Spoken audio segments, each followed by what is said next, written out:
If you want to learn English without boring textbooks, just by listening to real stories, then you're in the right place. Like the video, hit subscribe, and turn on the bell. We've got a new adventure every day to help you learn English naturally and enjoyably. Her name was Lila. She had one plan for the day: find the oldest, most hidden coffee houses in Cairo. No malls. No modern cafes. No franchises. Only old places. The ones with wooden chairs, heavy curtains, quiet corners, and maybe a cat sitting by the window. She had no guide. Just her shoes, a light bag, and a small paper with 3 names she had found on an old blog post. The first name was written in faded blue ink, almost unreadable.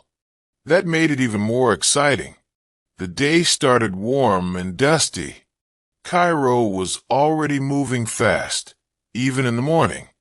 But Lila walked slowly. She moved through the narrow streets behind the main square.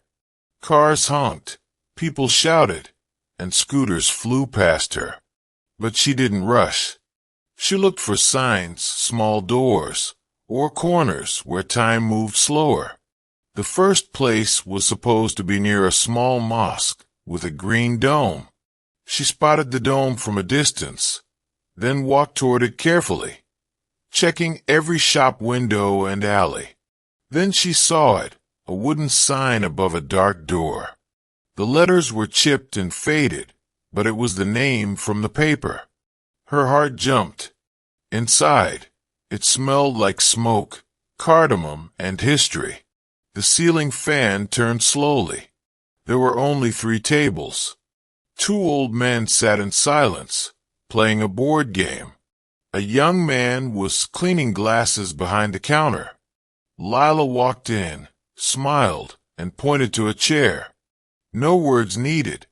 She ordered coffee by pointing at someone else's cup and holding up one finger. The man nodded. The coffee came in a small glass. Strong, hot, beautiful. She didn't rush. She sat for almost an hour, just watching. People came and went. One man brought in a bag of bread. Another played music, softly from a radio. Nobody looked surprised to see her. That made her feel welcome. After she finished, she left a few coins on the table and stepped back into the sun. The second place was supposed to be in the Old Market District. This part of Cairo was louder, busier. The streets were tighter, but Lila liked it more. She passed stalls with spices, shoes, metal lamps, and scarves. Everything smelled like mint, leather, and dust. She let herself get a little lost.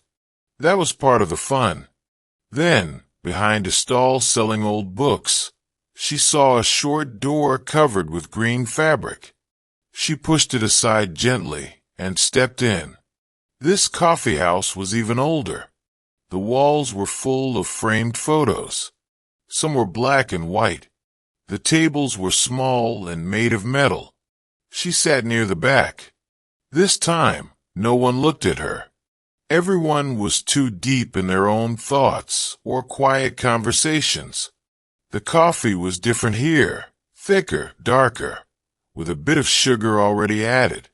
Lila listened to the sounds: cups on saucers, a chair scraping the floor, soft Arabic music from a speaker above the door. She felt time slowing down again. She wrote a few notes in her journal. She didn't want to forget this place: the dusty fan, the red cup, the poster of an old movie star on the wall. When she left, the sunlight felt sharper. The day was warmer now. She had one more name on her paper, but she didn't want to go there directly. Instead, she wandered through side streets, past children playing football and women hanging clothes on balconies.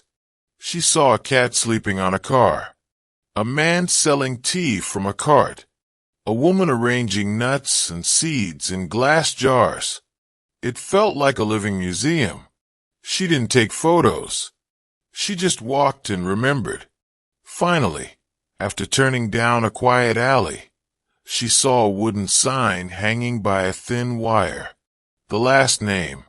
This coffee house looked like someone's living room. It was small, soft, and peaceful.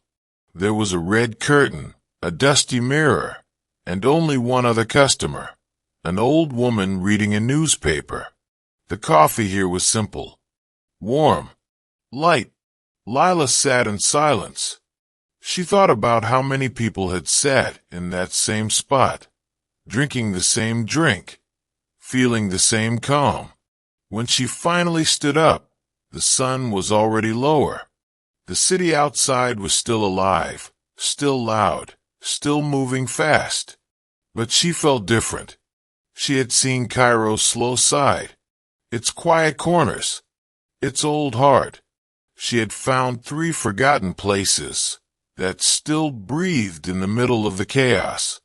She didn't need fancy restaurants or big museums to understand the city.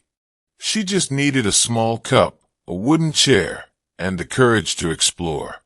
That day, without saying a word, she had learned more than any guide could teach. You just followed Lila's calm adventure in Cairo, and while you were enjoying her story, your brain was learning English naturally. That's the magic of story. You picked up useful grammar, vocabulary, and structure without even trying. If that felt good, don't forget to like the video, hit subscribe, and turn on the bell. We've got new stories for you every single day. And tell us in the comments, what kind of places do you want to discover next?